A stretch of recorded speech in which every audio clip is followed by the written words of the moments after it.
మీరెవరినైనా ఈ ప్రపంచంలో ఎన్ని మతాలు ఉన్నాయండి అంటే ఏమని చెప్తారు? పోనీ మీరేం చెప్తారు? హిందూ మతం, క్రైస్తవ మతం, బౌద్ధ మతం, జైన మతం, ఇస్లాం మతం ఇలా చెప్తూ నాస్తిక మతం అని కూడా చెప్పేవాళ్ళు ఉన్నారు, అవునా?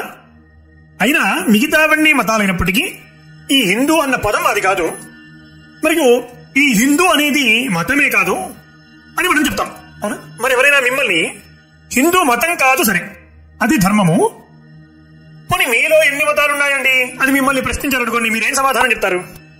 తెలిసిన వాళ్ళు చెప్తారు, తెలియని వాళ్ళు ఇదే మతం కాదన్నప్పుడు మళ్ళీ ఇందులో మతాలు ఏమిటండి, ఎందుకుంటాయి అని వాదిస్తాం, అవునా?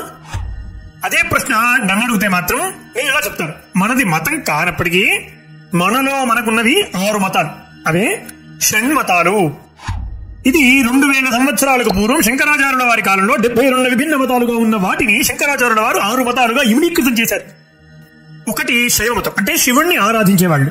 రెండవది శాక్తేయం, అంటే ఆ శక్తిని ఆరాధించేవాళ్ళు. మూడవది వైష్ణవం, అంటే విష్ణువును ఆరాధించేవాళ్ళు.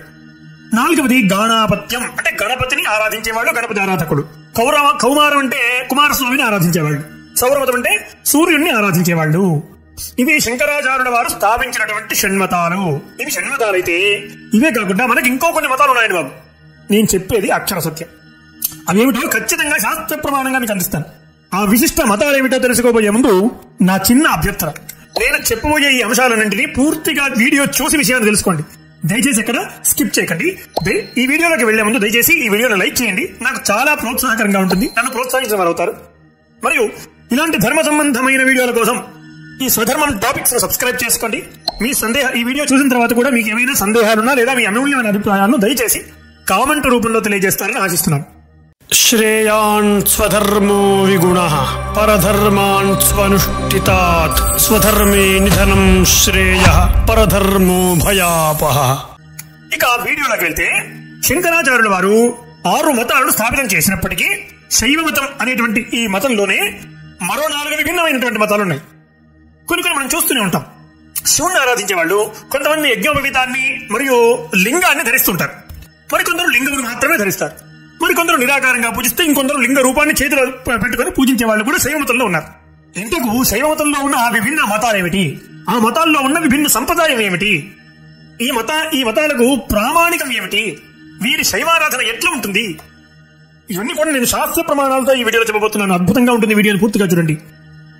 ముందుగా మనం శైవ మతంలో ఉన్న విభిన్న మతాలు ఏమిటో, వాటికి గల ప్రామాణికం ఏమిటో ఇప్పుడు మనం తెలుసుకుందాం.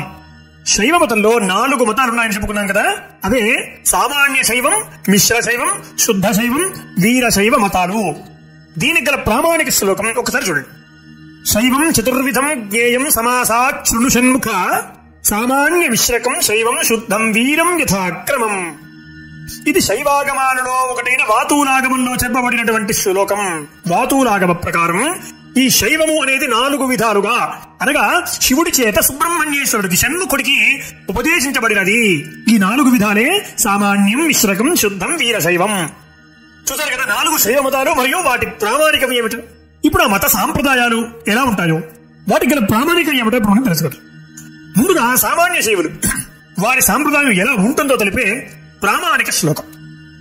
తత్రాదౌ సంప్రవక్ష్యామి శైవ సామాన్య లక్షణం శివలింగం యదా అపశ్యేత్ తదా కుర్యాత్ సమర్చనం ప్రదక్షిణం వా ప్రణతిం దర్శనం వాత్ర కారయేత్ భస్మధారణ మాత్రేణ శుద్ధో భవతి సర్వదా శివతీర్థేర్తదాలాపే ప్రీతివాం శివభక్తకే ఏదేషాం నియతరణాపి యథాలబ్ధం సమాచరేత్.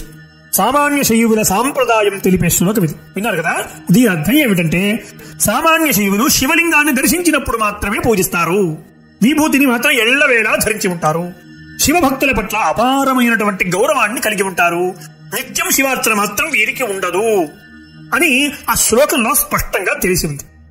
ఇక ఇప్పుడు మిశ్ర శైవుల యొక్క సాంప్రదాయం ఎలా ఉంటుందో కూడా చూడండి.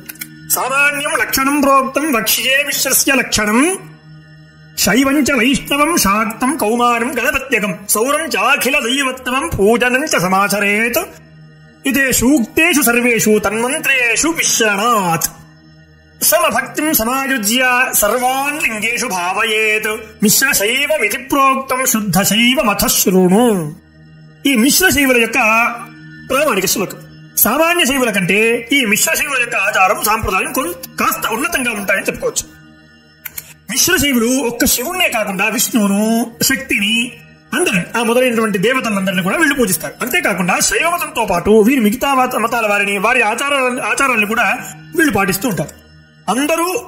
అందరు దేవతలు, ఈ సమస్తమైన దేవతలందరూ కూడా శివలింగం నుండే ఉద్భవించారని, శివలింగంతోనే ఉద్భవించారని వీరు గట్టిగా నమ్ముతారు. అందుకే వీరిని మిశ్ర శైవులు అని అంటారు. ఇప్పుడు శుద్ధ శైవుల యొక్క సాంప్రదాయాన్ని తెలిపే ప్రామాణిక శ్లోకాన్ని తెలుసుకుందాం. శుద్ధత్వం శివముద్దిష్టాత్ శివ జాతాత్తు శైవకం శుద్ధ శైవ సమాయోగాత్ శుద్ధ శైవ వితిస్మృతం శుద్ధ శైవాన్ మహాసేన తస్మాత్ జాత శివద్విజః శివద్విజాస్తు విప్రేంద్రాః ఆదిశైవాః ప్రకీర్తితాః కౌశిక కశ్యపశ్చైవ భరద్వాజోత్రిరేవ చ గౌతమశ్చేతి పంచైతే పంచవక్త్రేషు దీక్షితాః శివావరణ దేవాంశ్చ సర్వాన్ సంపూజయేద్గుహ పృథక్ స్థాన స్థితాన్ సర్వాన్ నార్చయేదన్యదేవత. ఈ శుద్ధ శైవుల గురించి చాలా స్పష్టంగా ఈ శ్లోకంలో తెలిపారు. దీని అర్థం ఏమిటంటే ఈ శుద్ధ శైవులను శుద్ధ ద్విజులుగా అని కూడా పిలుస్తారు. ద్విజులు అంటే రెండవ జన్మ ఎత్తేవాడిని మాత్రమే ద్విజుడు అంటారు. బ్రాహ్మణుని మాత్రమే ద్విజుడిగా సంబోధిస్తారు. ఇక్కడ వీళ్ళని కూడా ఇక్కడ ద్విజ అనే శబ్దంతో సంబోధించారు. వీళ్ళని ఆది శైవులు అని కూడా అంటుంటారు. మరియు శివుణ్ణి మాత్రమే దేవుడిగా భావిస్తారు వీళ్ళు. మిగిలిన దేవతలందరూ కూడా శివుడి నుండే ఉద్భవించారని, శివుడి నుండే వచ్చారని ప్రగాఢంగా విశ్వసిస్తారు. ఇక కశ్యప, కౌశిక, భరద్వాజ, అత్రి, గౌతమ మహర్షులు, ఈ 5 మహర్షులు ఎవరైతే ఉన్నారో ఈ ఆదిశైవానికి ఆచార్యులుగా వీరు భావిస్తారు. మరో విశేషం ఏమిటంటే ఇక్కడ శుద్ధ శైవులు సాలగ్రామాన్ని వారి స్వార్థం కొరకు పూజిస్తారు. గ్రామలింగాన్ని ఏదైతే బహిర్గతంగా మనం ప్రతిష్ఠిస్తామో గ్రామలింగం అంటాం కదా, ఆ లింగం మాత్రం, ఆ లింగం ఏదైతే ఉంటుందో దాన్ని మాత్రం ఇతరుల కోసం పరోపకారార్థం పూజిస్తారు. వీరి చేతిలో శివలింగాన్ని పెట్టుకుని పూజించారు. వీరిలో కొంతమంది శైవ కుటుంబాన్ని మాత్రం పూజించే వాళ్ళు ఉన్నారు. చూసారా శుద్ధ శైవ లక్షణం. ఇప్పుడు 4వదైన వీర శైవుల యొక్క సాంప్రదాయాన్ని మరియు వారి ప్రమాణాలను చూస్తుందాం. ఆ ప్రమాణాలను తెలిపే శ్లోకం. ఏక ఏవాయమస్మిన్ హి సర్వేస్మిన్ జగతీతలే విశేష ఈరతే యస్మద్వీర ఇత్యభిధీయతే శివేన సహ సంబంధం శైవమిత్యుదితం బుధైః భయో సంపుటీ భవ్యేద్వీర శైవమితి స్మృతం శివార్థార్పిత జీవాత్వాద్వీర తంత్ర సముద్భవాత్ వీరశైవ సమాయోగాద్వీరశైవమితి స్మృతం. ఇది వాతులాగమంలో చెప్పబడినటువంటి వీరశైవ ప్రమాణాలు. దీని అర్థం ఏమిటంటే వీరశైవులు ఈ భూతములన్నింటిలోనూ పరమేశ్వరుడే ఉన్నాడని, ఆయనొక్కడే అని నమ్ముతారు. ఇక శివునితో ఆత్మకు నికటమైనటువంటి అంటే ప్రగాఢమైనటువంటి సంబంధాన్ని కలిగించుకుని జీవిస్తారు. అంతేకాకుండా వారి వారి జీవితాలను శివునికి అంకితం చేసేసి వీరతంత్ర వ్రతం అనేటువంటి వ్రతాన్ని అనుసరిస్తూ జీవిస్తారు. శివలింగం కరాద్వంగే వీరశైవస్తు ధారయేత్ అంటారు. ఈ విధంగా శివలింగాన్ని చేతిలోను శరీరమును ధరించి మిక్కిలి భక్తి శ్రద్ధలతో శివుణ్ణి ఆరాధిస్తారు. ఈ మతమును శైవ మతములన్నింటిలోకెల్లా ఉత్కృష్టమైనటువంటి మతం అని చెప్పబడింది. వీరశైవులకు శివుడు ఒక్కడే సంపూర్ణమైన పరబ్రహ్మ స్వరూపం. మరియు శివుడే నిర్గుణ నిరాకార ఓంకారమని, ఆయననే పరబ్రహ్మ అని, ఈ లోకమును పాలించుచున్నది కేవలం ఆ పరబ్రహ్మతత్వమే అని విశ్వసిస్తారు. అలాగే ఈ పరబ్రహ్మ స్వరూపమైనటువంటి లింగమును ఒక గురువు ద్వారా ఇష్టలింగముగా అంటే వారి స్వంత లింగముగా పొంది ఈ ఇష్టలింగాన్ని అనునిత్యం శరీరంపై ధరించి, అనగా లింగమును ధరించి పూజ చేసేటప్పుడు మాత్రం అరచేతిలో పెట్టుకుని పూజిస్తారు.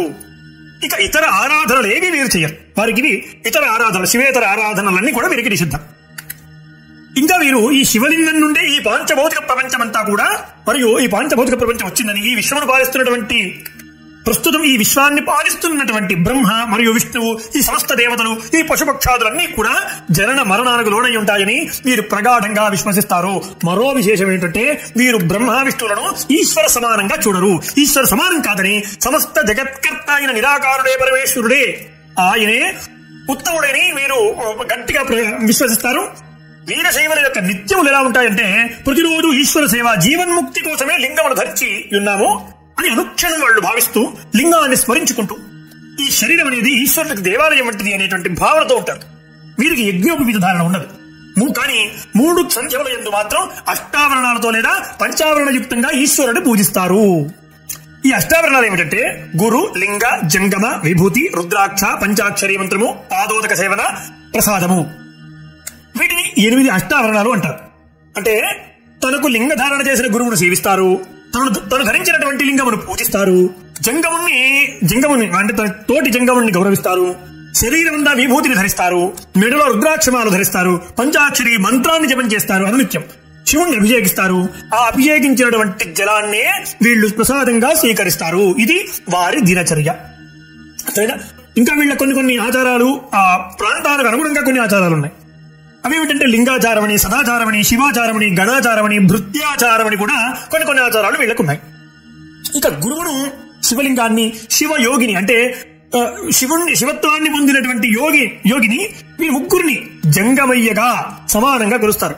శివుణ్ణి ఏ విధంగా కొలుస్తారో గురువుని అలాగే కొలుస్తారు, శివయోగిని కూడా అలాగే కొలుస్తారు. అర్థమైందా? ఇక్కడ మరో విశేషం ఏమిటంటే, గురువు తన శిష్యుడికి ఇష్టలింగ దీక్షనిచ్చేటప్పుడు ఆ గురువు శిష్యుణ్ణి పరీక్షించి దీక్షనిస్తాడు.